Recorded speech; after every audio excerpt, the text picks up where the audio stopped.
Good day, everyone, my dear brothers and sisters in Christ. The day is Thursday, February 22, 2024, Feast of the Chair of St. Peter, the Apostle. Welcome sa aking video. I am Myrna Mariano, OCDS Philippines. Would like to share the gospel for today. Please don't forget to subscribe, like, and share sa aking video. Let us pray first to the Holy Spirit, in the name of the Father, and of the Son, and of the Holy Spirit. Amen. Come, Holy Spirit, grant us the gift of knowledge. And our Gospel for today is according to St. Matthew, chapter 16, verses 13 to 19. Ang pahayag ni Pedro tungkol kay Jesus. Ating alamin, mga kapatid, ang mabuting balita ng Panginoon ayon sa aklat ng San Mateo. Nang dumating si Jesus sa bayan ng Cesarea ng Pilipos, tinanong niya ang kanyang mga alagad, sino raw ang anak ng tao ayon sa mga tao?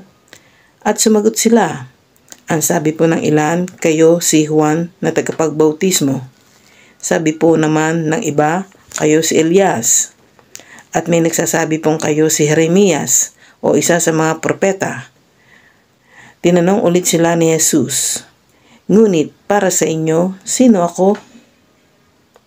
Sumagot si Simon Pedro, kayo po ang Kristo, ang anak ng Diyos na buhay. Sinabi sa kanya ni Jesus, pinagpala ka, Simon, na anak ni Jonas, sapagkat ang katotohanan ito'y hindi inihayag sa iyo ng sinumang tao, kundi ng aking Ama na nasa langit.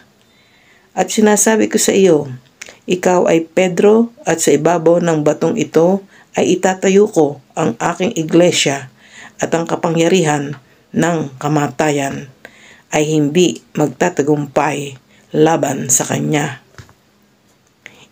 Ibibigay ko sa iyo ang mga susi ng kaharian ng langit. Ang ipagbawal mo sa lupa ay ipagbabawal sa langit at ang ipahintulot mo sa lupa ay ipahihintulot din sa langit. Ang mabuting balita ng Panginoon. Pinupuri ka namin, Panginoong Jesucristo.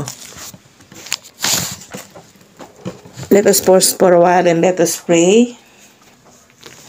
All-powerful Father, you have built your church on the rock of St. Peter's confession of faith. May nothing divide or weaken our unity in faith and love. Grant this through our Lord Jesus Christ, your Son, who lives and reigns with you in the Holy Spirit, one God forever and ever. Amen. God bless us all in the name of the Father, and of the Son, and of the Holy Spirit. Amen.